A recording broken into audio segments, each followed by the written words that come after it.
കാട്ടകമ്പൽ പഞ്ചായത്തിലെ SC flat സമുച്ചയത്തിന് മുന്നിൽ പഞ്ചായത്തിന്റെ അറിവോടെ കൂട്ടിയിട്ട മാലിന്യം ഉടൻ നീക്കം ചെയ്യണമെന്ന് BJP കാട്ടകമ്പൽ പഞ്ചായത്ത് കമ്മിറ്റി ആവശ്യപ്പെട്ടു.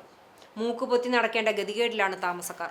മഴക്കാലമായതിനാൽ ഇത് ഒഴുകി രോഗം പിടിപെടാനുള്ള സാധ്യത കൂടുതലാണ് എന്നതിനാൽ മാലിന്യം ഉടൻ നീക്കം ചെയ്യണമെന്നാവശ്യപ്പെട്ട് BJPയുടെ നേതൃത്വത്തിൽ പഞ്ചായത്ത് സെക്രട്ടറിക്ക് രേഖാമൂലം നിവേദനം നൽകി.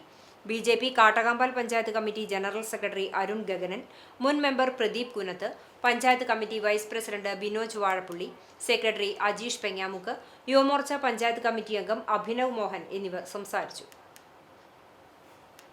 ഈ മാലിന്യ സംസ്കരണത്തിലും നിർമ്മാർജ്ജനത്തിലും എത്ര ഉത്തരവാദിത്വമുണ്ട് എന്നുള്ളത് ബോധ്യപ്പെടുത്തുന്ന ഒരു സംഭവമാണ് ഈ കാണുന്നത്. പാവപ്പെട്ട 15 കുടുംബങ്ങൾ SC കുടുംബങ്ങൾ താമസിക്കുന്ന ഈ ഫ്ളാറ്റ് സമുച്ചയത്തിന് സമീപം ചില്ലുൾപ്പെടെ അതുപോലെ തന്നെ മറ്റുള്ള മാലിന്യങ്ങൾ ഉൾപ്പെടെയുള്ള മാലിന്യ വസ്തുക്കളെ കൊടുന്ന് ഡംപ് ചെയ്തിരിക്കുകയാണ്. ഏകദേശം 1.5 മാസമായിട്ട് ഈ സാധനം ഇവിടെ കിടക്കുകയാണ്. നമ്മൾ കൊട്ടിയാഘോഷിക്കപ്പെടുന്ന, അതായത് മഴക്കാല ശുചീകരണവുമായി ബന്ധപ്പെട്ട എല്ലാ മേഖലകളിലും കൊട്ടിയാഘോഷിക്കപ്പെടുന്ന കാട്ടകമ്പ ഗ്രാമപഞ്ചായത്ത് നേരിട്ട് 10-15 കുടുംബങ്ങൾ SC കുടുംബങ്ങൾ താമസിക്കുന്ന ഫ്ളാറ്റിന് സമീപമാണ് ഈ കൊണ്ടു തള്ളിയിരിക്കുന്നത്. മാലിന്യം നിർമ്മാർജ്ജനം ചെയ്യപ്പെടേണ്ട, അതായത് മാലിന്യം കൊടന്ന് ഡംപ് ചെയ്യേണ്ട ഒരു വാർഡായി മാറി. നമ്മുടെ വാർഡ് മെമ്പർ ഇതൊന്നും കാണുന്നില്ല എന്നുള്ളതാണ് ഈ ഘട്ടത്തിൽ എനിക്ക് ചോദിക്കാനുള്ളത്.